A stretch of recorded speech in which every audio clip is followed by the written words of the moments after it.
Sveiki, kolēģi! Sveiki, Ingmār! Prieks tevi satikt, kā vienmēr optimistisku un jautru. Politiku uz nakti vēlās tev mazliet pajautāt par sajūtām tagad, kādas ir budžetu pieņemot. Kā tev tagad liekas, kā ir? Budžets kā budžets, un tur jau ir tā nelaime, ka varbūt nekā jauna tajā budžetā mēs neredzam. Ja? Jo savulaik apvienotiem sarakstam bija tā dziļā pārliecība, ka budžetu jāsāk taisīt ļoti saulaicīgi un tiešām tā saucamo bāzi ir jārevidē. Ja? Šis budžets bija tāds, ka ir slimnīcas izmaksas. Ja? Pieliekams 150 miljonus klāt. Bet vai tie 4 vai 5 miljoni, kas bāzē jau bija, vai tie tiek tiešām liederīgi tērēti? Ja, par to praktiski nerunāja. Un tad tā mūsu doma bija tāda, ka veidot šo budžetu tiešām sākot no nulles. Ja? Viņi tiešām veidot kā 2024. gada budžetu. Nevis kā papildināt 2023. budžetu. Kurš varbūt ir 2022. gada papildinājums. Jā, tieši tā. Tā kā tad, principā, šis ir darbs, kas ir izdarīts, teiksim tā, nevisai optimāli. Kā vienmēr, un kamēr būs kā vienmēr, tikmēr arī nevienam nekas nepietiks. Ja?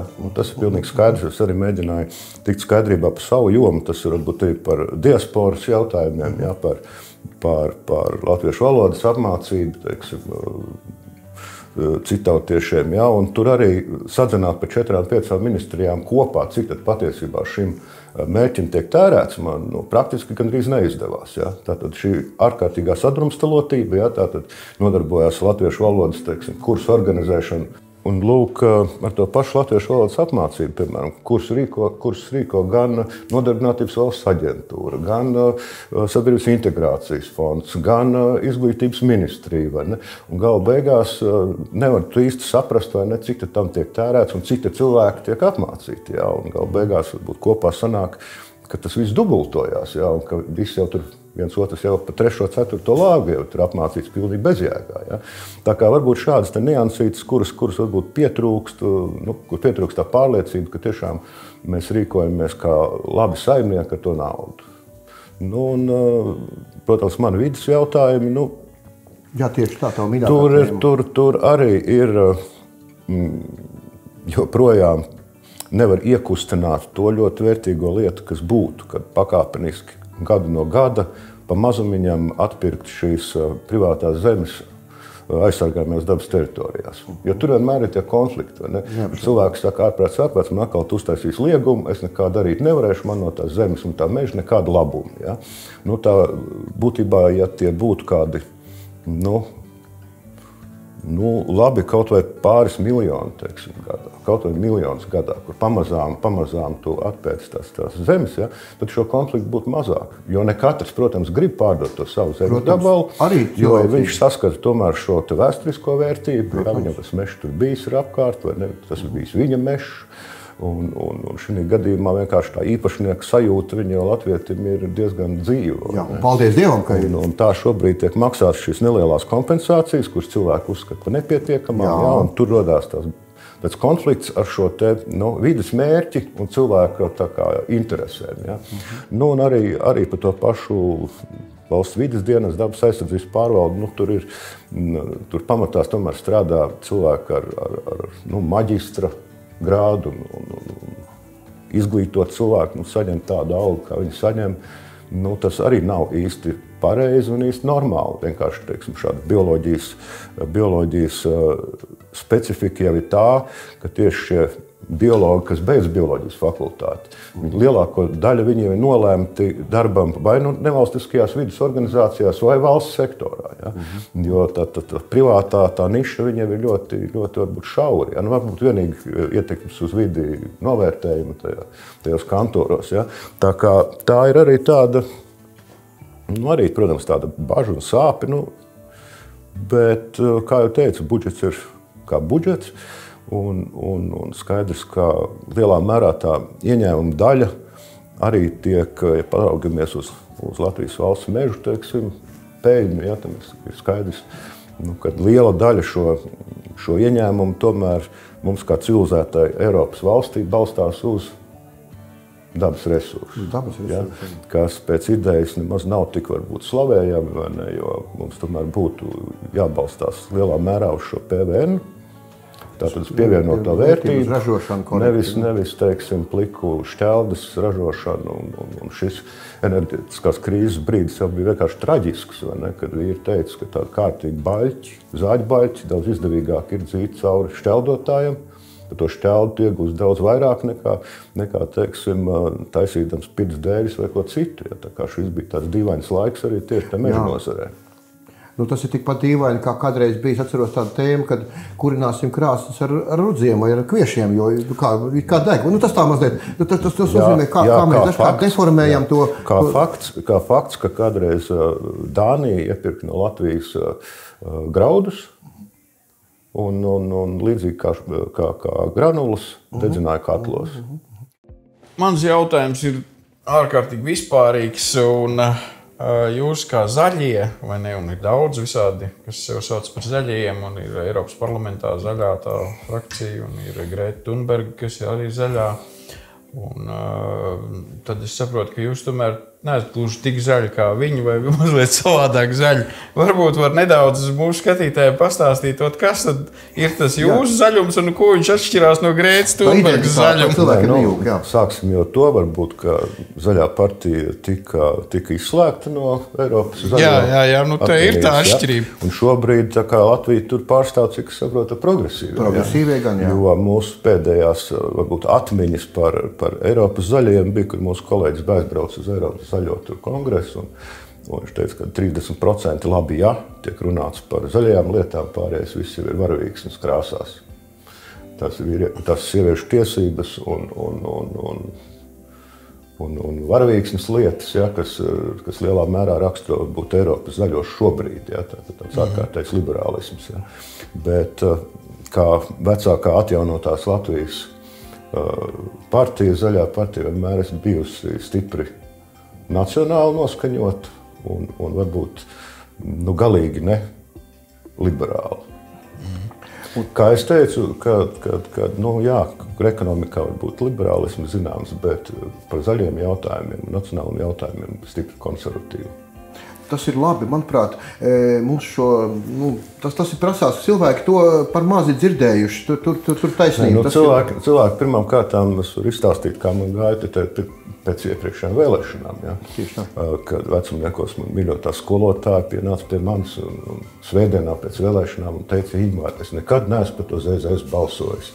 Bet tu man pārliecināji, es šoreiz nobalsoju beidzot par to ZZS. Un jūs vairs tur nebijāt. Jā, kur jūs nemaz nebijāt. Jā, un tā kā mazliet negribās piedot ZZS-am, vai ne, kurš ir pazaudējis tagad gan vienu zē, gan otru zē, jo mūs viņi pazaudēja, tāpēc, ka mēs aizgājām. Zemniekus viņi pazaudēja tagad varbūt ar šī zemkopības ministra tādu neveiksmīgu komunikāciju tiešām ar lauksaimniekiem. Šobrīd tieši zemnieku organizācijas nebūtu nav draudzīgas ZZS-am, jo tiešām bijusi neveiksmīga komunikācija. Tā kā tur tik tas es palicis pa vidu, vai ne, ko var darīt. Bet tā runājot būtībā par šo atšķirību starp Thunbergu un Latvijas zaļajiem, ja, tad ir kādreiz tieši zaļā partija Latvijā tika radīta kā tāds nevalstisko organizāciju bērns, kurš kļuva varbūt gudrāks par šīm nevalstiskajām organizācijām. Ja? Jo bija tā pārliecība, ka panākt var divos ceļos, tātad viens ir sabiedriskā aktivitāte, akcijas, pie Būtiņģes termināla vai ķēdēšanās klāt un tam līdzīgi. Bet ir jābūt arī otram spārnam, kas cīnās tieši politiskajā frontē, tieši parlamentā vai valdībā. Ja? Un līdz ar to varbūt mēs kā politiskais spēks nevaram būt tik radikāli, kā ir nevalstiskās organizācijas. Mums viņām jāsadarbojās, ko arī es mēģinu darīt, bet tā radikalitāte ir vajadzīga, jo vienmēr jau tā taisnība būs kaut kur pa vidu. Un tāpēc es arī vienmēr saku, ka arī par stāstu tagad ir par šo zaļo kursu, kas ir demonizēts vienkārši, vai ne? Tāpēc, ka tur ir daudz nepareizas informācijas, un varbūt arī ierēģina tādas pārmēru paklausības, ja? Piemēram, par to pašu minerālu mēslu un pesticīdu lietošanu. Ja? Man uzskats ir tāds, ja, ka tas jādara saprātīgi, tātad mērķis ir jāsaglabā. Mums ir jāsamazina, teiksim, šo lauksniecības ķīmijas lietošanu. Mums ir jāsamazina, bet vai mums līdz tam un tam gadam par tik un tik procentiem tas jādara?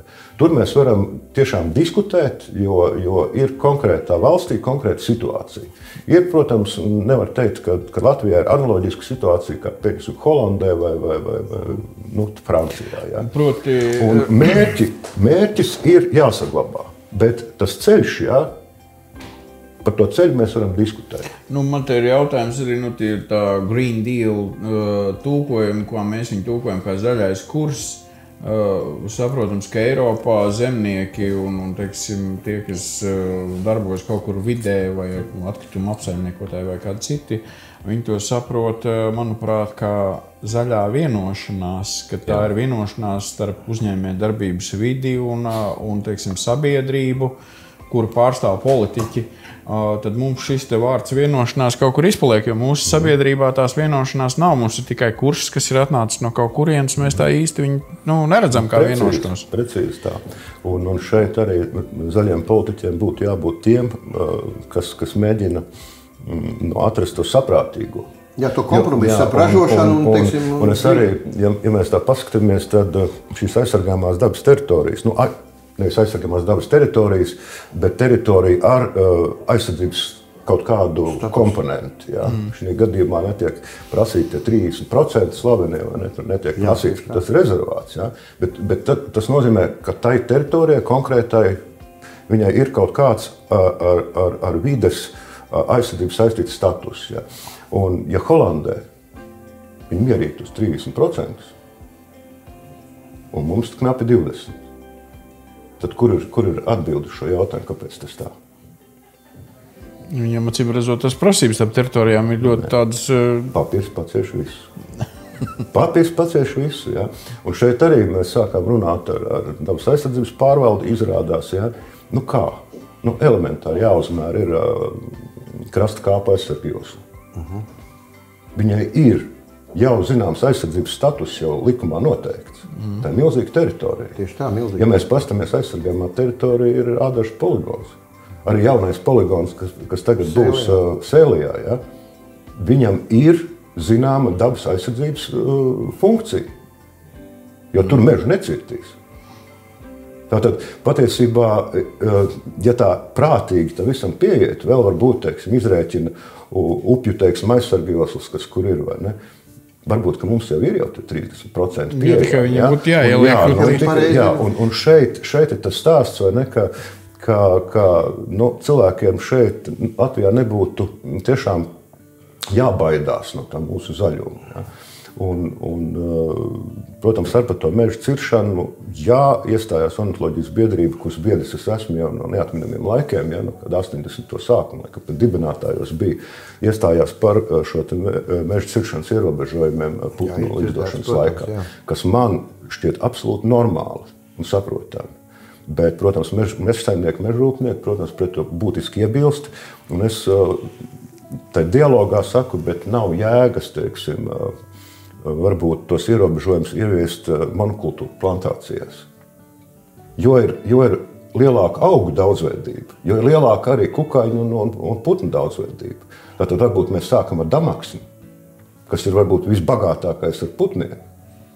Un sākam ar damaksni vēl kādiem dažiem mežu augšanas tipiem. Ja? Normāls mežsaimnieks var saplānot, jo tie 3 mēneši, kad viņš nevar tur cirst. Un mans vecais tās vispār maijā, jūnijā necirta. Tā jau teica, ka vecie latvieši kalte arī, bet kaltē, lai tu izkaltētu, teiksim, sulainu, teiksim, koku, tas ir krietni dārgāk. Ja? Tā kā varbūt ir atrodams šis kompromiss, vai ne, kurš ir pieņemams gan vienai pusē, gan otrai pusē. Tas ir izdarāms. Ja? Jo tiešām tu ieiet tajās, kas tagad ir labi koptā, tur bērzu, teiksim, tajā plantācijā, ja? Tur jau putni gandrīz nav. Cērt tādu. Bet to damaksnīt, to tad pasaudzē. Tā ir apmēram tā pieeja, kādu es mēģinu kultivēt, jo visā tā gaišajā ir arī kaut kādas tās daros karotes, un tā kā kādreiz runāju par pieņemsim, dabisku ādu, kad ir daudz labāk vai ne, apavos un siksnā, un kur nekā teiksim, plasmas, jo, lūk, tā ir dabiska, jā, un tā plasmas tur nesadalās, un tā, bet cilvēki mīļi pareitiniet, ka ādas apstrādē tiek tāda ķīmija, jā, kad maz neliekās. Kura no lauksaimniecības kultūrām ir visvairāk ķimizēta un patērē visvairāk ūdens. Un ūdens, saldūdens ir uz pasaules lielākais deficīts. Kur droši vien? Kokvilna. Kokvilna, pareizi arī kokvilna. Un te mēs apstājamies pie tā, vai to sintētisko krētu, vai to kokvilnas krētu. Jo saliksi divus stabiņus, un tur nebūs balts melns. Tur būs vienā pusē daudz plusu un otrā daudz plusu. Un vienā pusē būs mīnus un otrā mīnus. Tā kā arī tāpat par šo pašu biodegvielu, vai ne? Jā, un par automobīļiem arī. Par pašu rapsi, vai ne? Jo rapsis arī ir krietni vairāk ķimizētāks, tā ražošana ir krietni ķīmiskāka nekā varbūt rudzi vai auzas. Jā, līdz ar to mēs it kā no vienas puses zaļa lieta, jā, biodegviela, no otras puses. Jā, mēs skatāmies plaši, vai ne? Vai mēs skatāmies šaurāk rapsi, vai ne, viņi ķimizējam, vai ne, un bendējam varbūt bites, jā. Tā kā, nav šīs pasaules, nedrīkst skatīties, tā kā varbūt tā Tumbergas tajā tunelī sēdēt, vai ne, tajā tunelī un maukt uz priekšu tikai vienu to tuneli.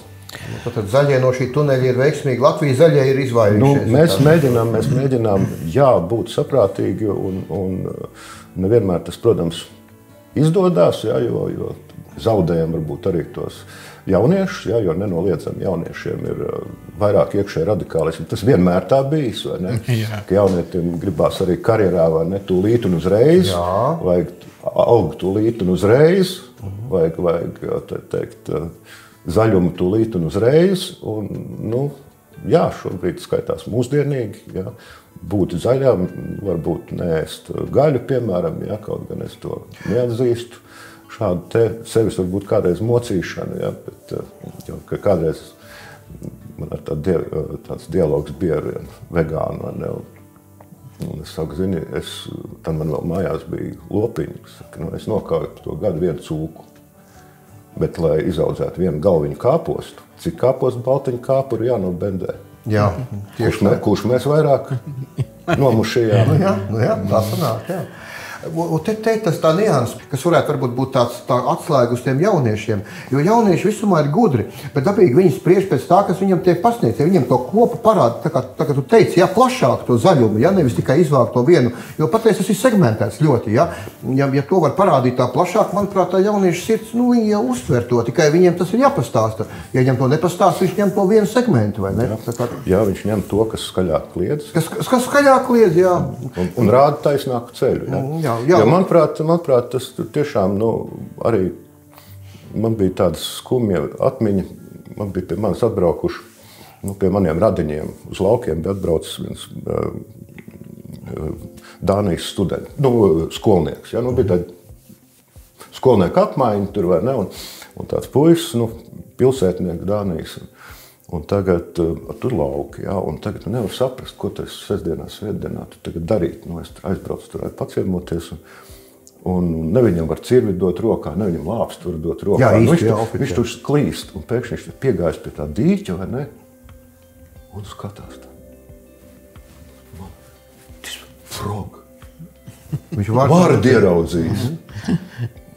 Un tad man tā skumji palika, un tad es parādīju viņam, ka vārdas daudz, un var noķert kādu sienā ziemest iekšā, un beigās var paņemt smilgu, un to pušķīt pa to ūdeni, vai ne, lai tā vārda ķer. Bija miers un klusums. Vakarā tik viņi ieraudzīja, vai ne. Visas vārdas bija pārēdušās, un tad tā mazliet paliek tā skumji, ja, jo tā Dānijā skolotājs viņam daudz lielākas algas nekā šeit, ja. Cilvēki dzīvo labklājībā daudz lielākā, ja, bet viņi jau ir paspējuši tomēr to prieku par tiem, kas apkārt, viņi vienkārši to ir apēduši, ja. Un tagad tāpēc varbūt arī rodās tāda Tumberga, vai ne, kura ir apēdusi. Ja, viņas senči jau ir apēduši to zaļo labklājību, kas ir apkārt. Jā, tieši tā. Un mums ir varbūt tā priekšrocība, ka mums tas stāķis vēl tur ir. Tā ir staba galā, nevis, kad atbrauc tas pats Dānis un skrien pakaļ ar fotoaparātu un prasa, vai tad Dānijā nav stāvi. Ir kādas 2 līdzes ir, bet tām jau tūmā nelaiž. Ne? Jā, mums tā ir ikdiena. Mums tā ir parastā ikdiena. Klau, es vienu lietu gribēju, tev, Ingmārs, aizskāra to lietu, ka ir daudz, kas mums pārklājās un budžetā vajag naudu un tā. Un es taisni domājot, ko tad var paprasīt zaļajiem, pa ko viņi tieši varētu zināt. Ir mums 2 pārvaldes, ir valsts vides dienas laikam un dabas pārvalde. Dabas pārvalde atbild pa tiem mežiem, kas ir un pļavām, kas ir aizsargājumās. Un tā pārējā tā ir tā otrai pārvaldē, bet, kad pastāst tos speciālistus, kas tur sēž, viņiem pat nosaukumu dažkārt sakrīt. Un tad man tāds jautājums vienmēr ir bijis, kamdēļ mums vajag 2 pārvaldes ar 2 ģenerāla direktoriem, ka mēs varētu viņus salikt vienā. Redz tā, ja pasaka, ir, teiksim, Latvijas universitātē bioloģijas fakultāte, vai ne? Maskavas universitātē.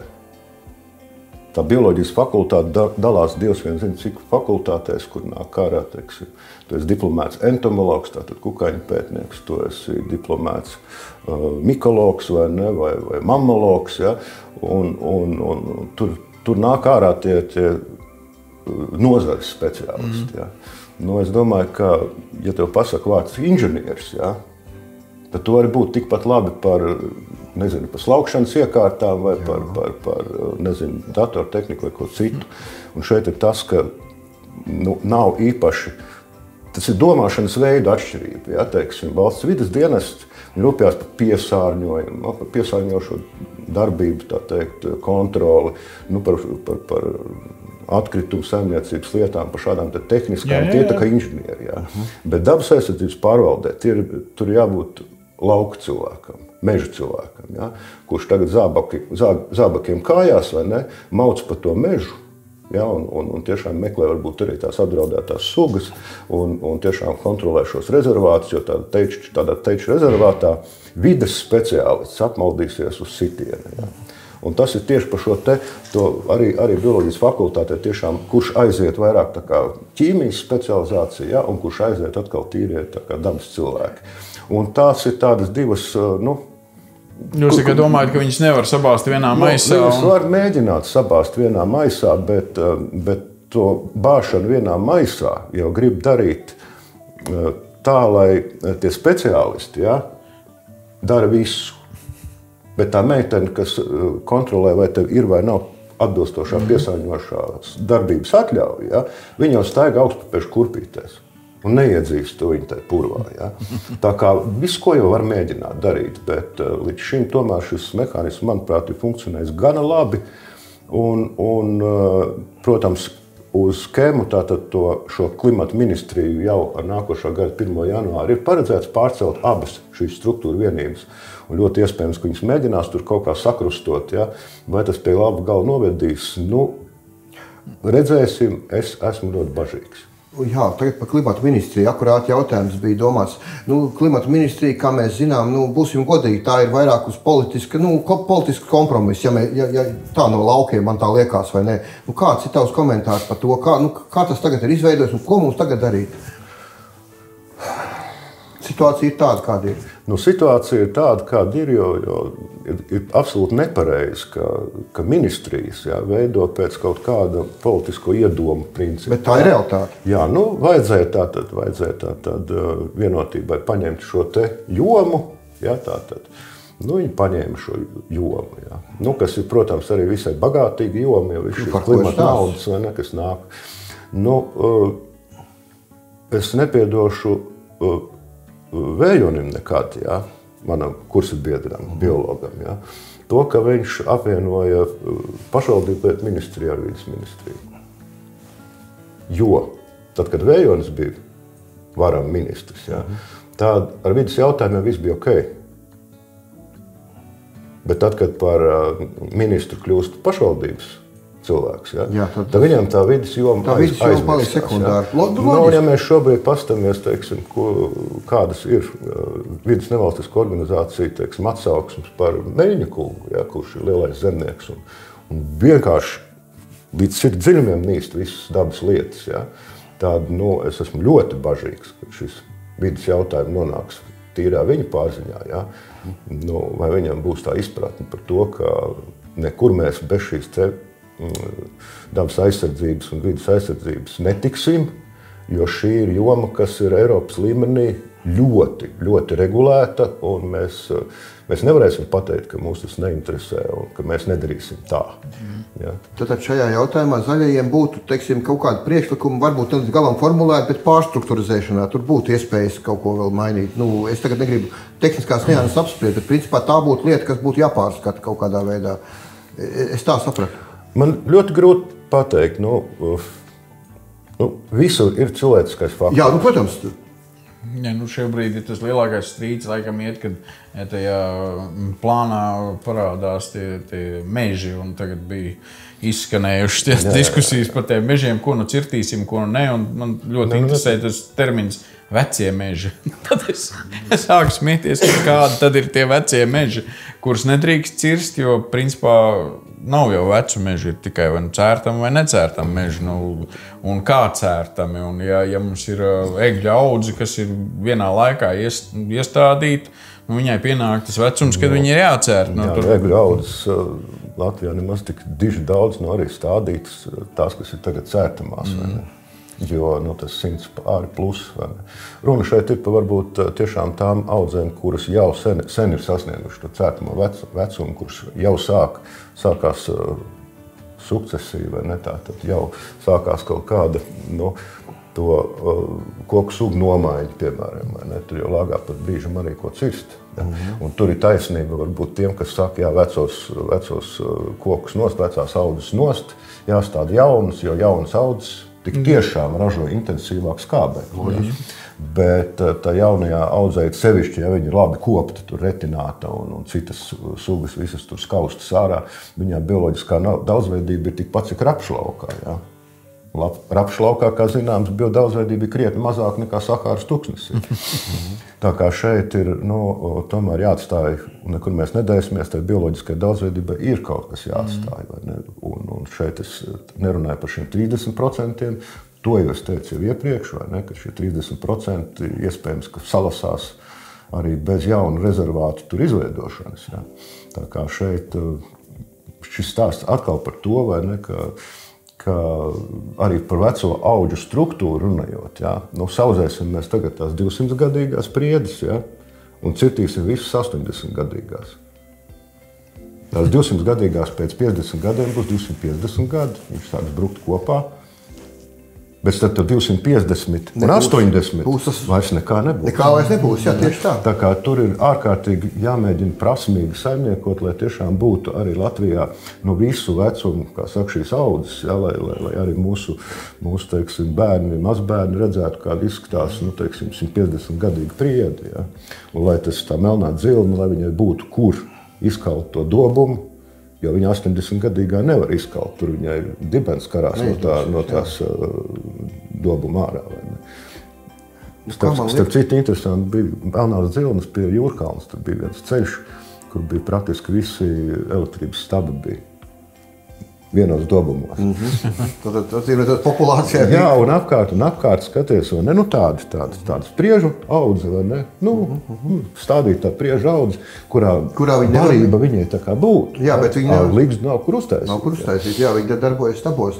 Un bija arī tie uguns novērošanas torņi, kad vēl bija no koka. Arī bija tāpat. Sadzeņoti, jā.